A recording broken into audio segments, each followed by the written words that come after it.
Lever le masque en intérieur et le pass vaccinal dans moins d'un mois, un rêve qui semble de plus en plus proche de la réalité. Oui, mais attention, Olivier Véran l'a rappelé hier, il y a 2 critères indispensables, la baisse des hospitalisations et du taux d'incidence. Alors Yasmina Katou, où en est-on ?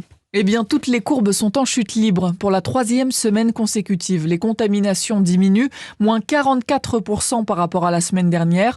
Le taux d'incidence est lui aussi en très forte baisse et le taux de positivité a été divisé par 2 en un mois.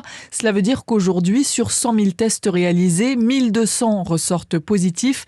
Mi-janvier, il y en avait plus de 3000. À l'hôpital aussi, la situation s'améliore. Moins d'entrées en soins critiques, moins d'hospitalisations chaque jour.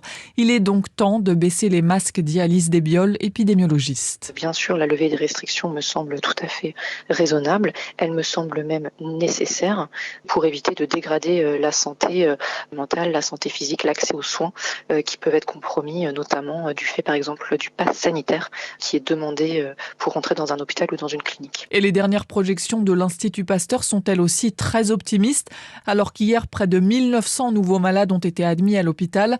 D'ici la fin du mois, l'Institut prévoit seulement 500 nouvelles admissions quotidiennes. Yasmina Katou, notez qu'en Israël, le Premier ministre a annoncé hier la fin du pass sanitaire.